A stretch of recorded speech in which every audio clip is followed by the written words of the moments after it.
here in Abu Dhabi, and we formally announced that we were moving forward with our India plans. Over the course of that year, we've learned a lot.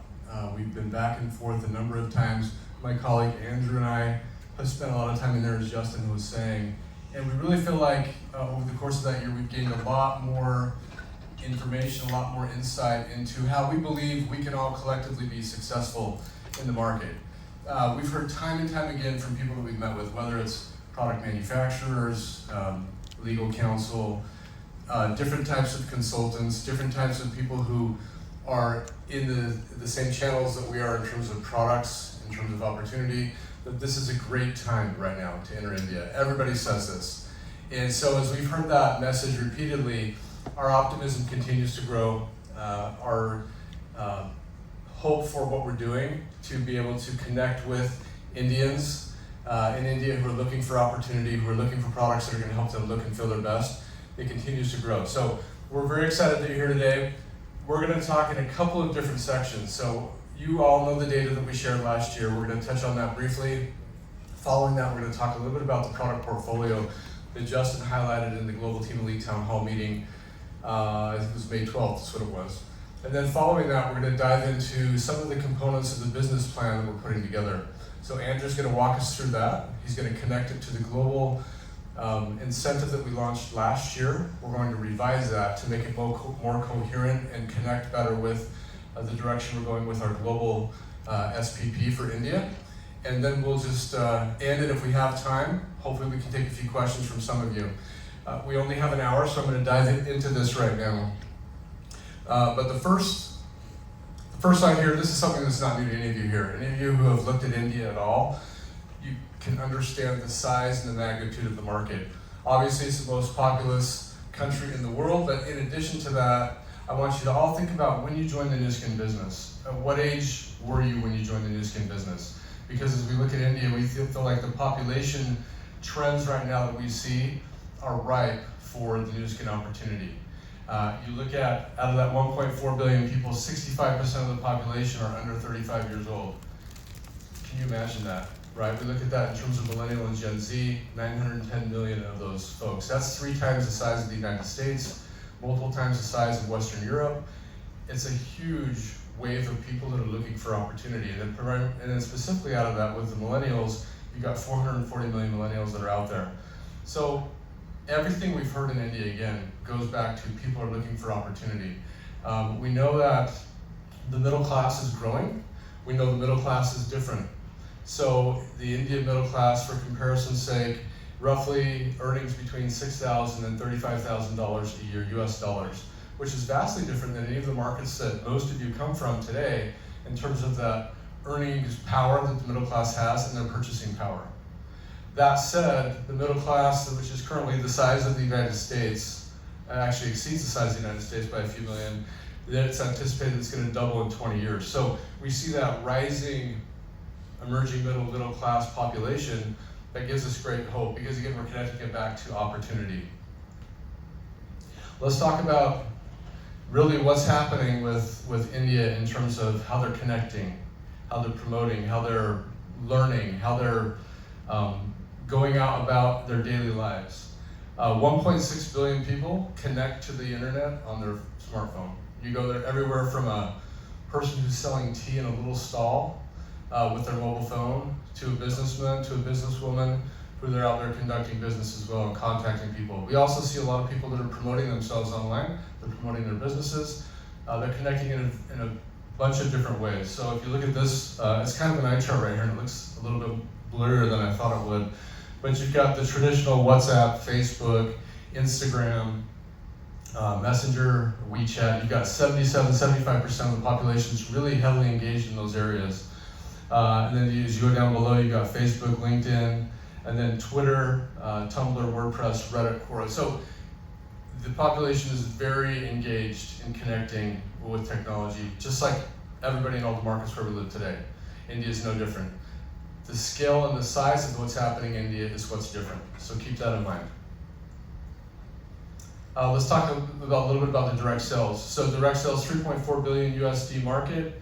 It's not our largest market by any stretch, but it's growing, and it's growing at a good clip, 8.3% CAGR over the last 3 years, and there are 8.4 million distributors that are actively engaging with other companies that are in India. The interesting thing that we see in India is the male to female ratio. So we've got a female-male ratio of 1 to 3.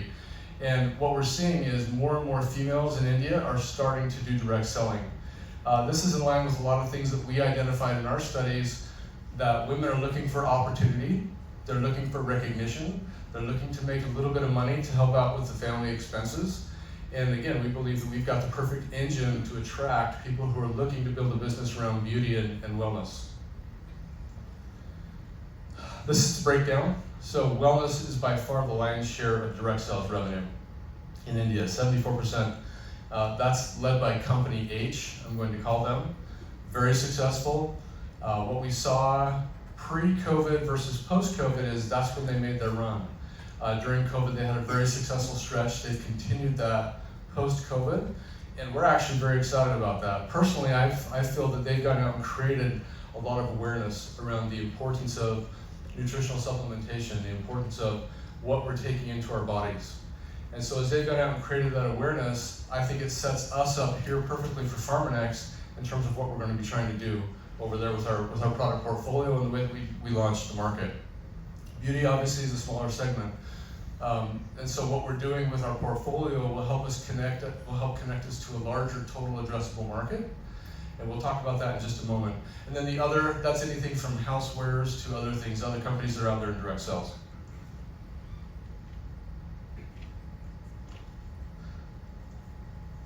Where are we here? Okay. So let's talk a little bit about the products. Last year in Abu Dhabi, we did say we're going to do things a little bit differently with products. We're actually doubling down on that. The more that we dive into India, the more that's reinforced to us by virtually everybody we come across, the value consciousness of the Indian consumer and the value-driven decisions that they make. Pricing is going to be very important for us. And so in order for us to be able to meet the pricing points that we believe are going to help us be successful, we're going to be manufacturing everything locally in India. So what that means is we're going to have local formulations, local packaging, a local look and feel. It's going to be a little bit different from our global Nuskin approach, but at the same time, it's going to allow us to hit price points that are going to enable you to go out and attract more consumers and more brand affiliates who are interested in building our business long term. So let's talk a little bit about this. Wellness, I mentioned a moment ago with Company H. They're really taking advantage of the emerging trends, right? If we look at this, 74% of Indians say supplements are essential. 63% are trying to lose weight. The Indian diet is very carb heavy. And so there are a lot of people that are aware of that and they're looking to lose weight. And 69% of Indians take supplements. These could be any kind of supplements, right? Anything from a very low price supplement to a more expensive supplement, but it's out there and awareness is increasing and people are becoming, again, more and more aware of what they're consuming. The beauty and personal care market as well, it's the fourth in the world in terms of revenue. Now, it's a little bit different than what we see in other markets because a lot of this is driven by very, very mass product and shampoos.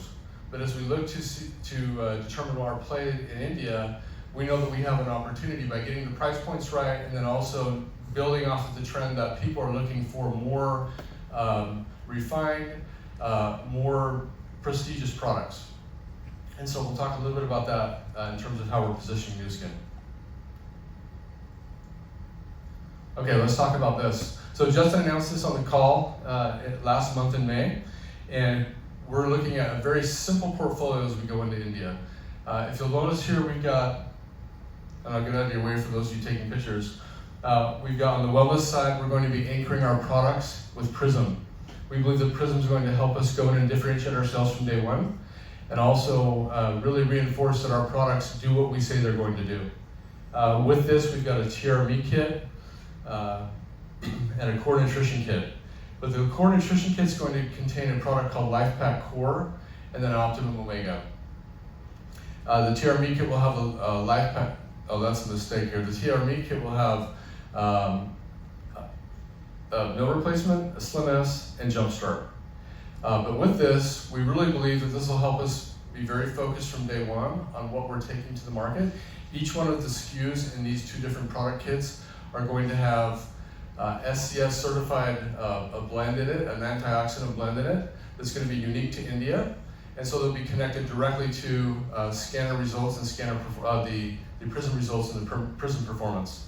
On the Nuskin side, we're going to be anchoring all of the Nuskin products with LumiSpa. By doing LumiSpa and Prism, that's going to help us anchor ourselves in the prestige category, the premium category, but then the products that we launch will be a little bit better priced, will help us, again, widen the net in terms of the types of consumers that will be interested in consuming these products. But with this, we've got a LumiSpa IO kit that will have the LumiSpa and the LumiSpa cleanser. We'll have a Nuskin Glow kit that will have a facial cleanser, a brightening toner, another gel cream moisturizer, as well as vitamin C serum and SPF. Upwards of 65% of all Indian consumers use an SPF daily, so we think that's a very important part of the portfolio that we launch. From a Serenade Professional, this is something that Justin highlighted on the call, but Serenade Professional is going to be, it is a line that we've already developed. We've already done the first production run, and this line has been targeted towards being used in salons. And so we'll talk a little bit about that in just a second. I think it's the next slide after this. As far as core nutrition is concerned, if you look at LifePak 4, that's going to be different than the LifePak that all of you are consuming in your markets today. Steve alluded to this yesterday in his comments, and that by taking this approach, this will allow us to create a customized approach to addressing nutrient and vitamin deficiencies in the Indian diet. And so as we look at that and create a product to address that, we believe that first and foremost, that people will be able to access a product that's very affordable, that's going to help them feel better very quickly. And then with Marine Omega, we all know the benefits of omega fatty acids, and we think that's a great add to this. From a TRV kit perspective, we've got the protein meal replacement, Slim S, and My Edge. Let's talk a little bit about Nuskin versus Serenade. So this is the product line that we've created. We're calling it Serenade Professional. As we did our homework in India, we identified the trend that many, many Indians go to the salon on a weekly basis, if not every other week, for their skincare needs. So it's a very common occurrence across the different SEC channels, the different socioeconomic channels there. And so there are a lot of different mom and pop shops out there. There are some luxury salons out there as well. What we're doing with this is as we interviewed salons, we went and sat down with them and met with the owners of salons, we met with salon service providers, and we asked them a lot of questions about what influences their decisions in terms of what products to carry, what services to offer. And they shared a lot of information with us we thought was very useful in terms of helping us develop this line. They're always looking for ways to increase their revenue streams, whether it be through a new device or a new product. They really are interested in finding out how to service their clientele and differentiate themselves from all the competitors. What we see in India with all the number of the mom and pop shops that are out there, we feel that that's a perfect opportunity as we look at the scale of what our channel offers and the direct one-on-one, the training and the influence that you and your organizations can have to bring them on board. The Nuskin line as well, this is representative of the line that we're going to be launching. But let's just talk about how we're going to differentiate them. In terms of the segment, Serenade is really designed to be used in salons and salon clientele.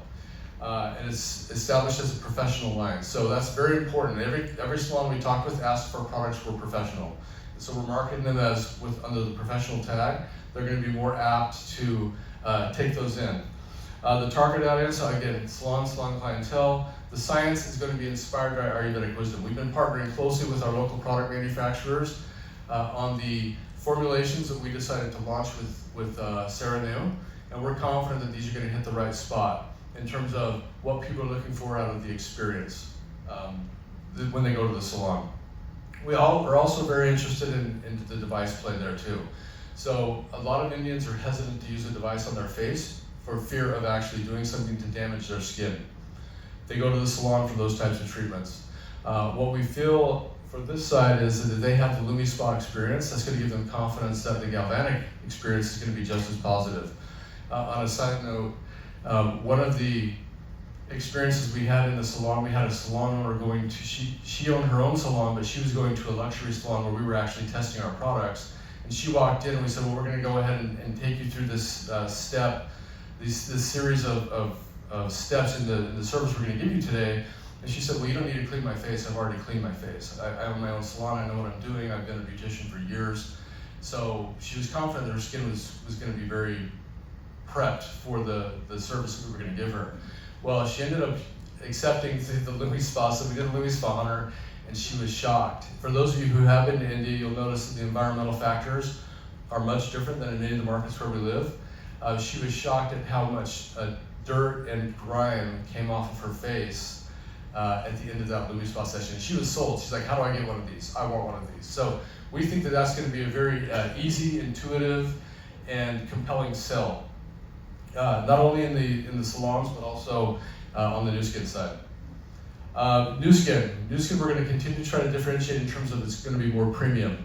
But with that said, with our local manufacturing, we can hit some good price points in the way that we package the products, and we'll have some good price points that will be attractive to the Indian consumer. So that's where we are with product. Again, local manufacturing, local formulations, local packaging. It's going to be different than what you have in your home markets, but it's also going to be more attuned to the needs that the Indian consumers have. So as we continue to develop partnerships with our local manufacturers, we're confident we're going to get greater and greater insights from them, not just with the ingredients that resonate with Indian consumers, but also with emerging trends.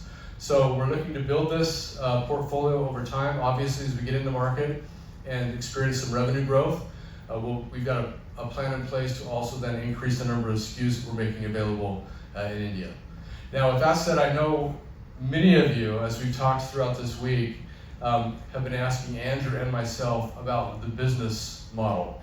What are we going to do? What are we going to offer? What's going to be different in India? Because again, we said it's going to be different. Andrew's going to share with us how it's going to be a little bit different. He's going to give you some good insights. So with that, I would like to bring him up on stage. Andrew and I have worked together for the past few years. Originally from India, he's worked with Nuskin for 13 years. He started in Nuskin Europe. He moved to the United States.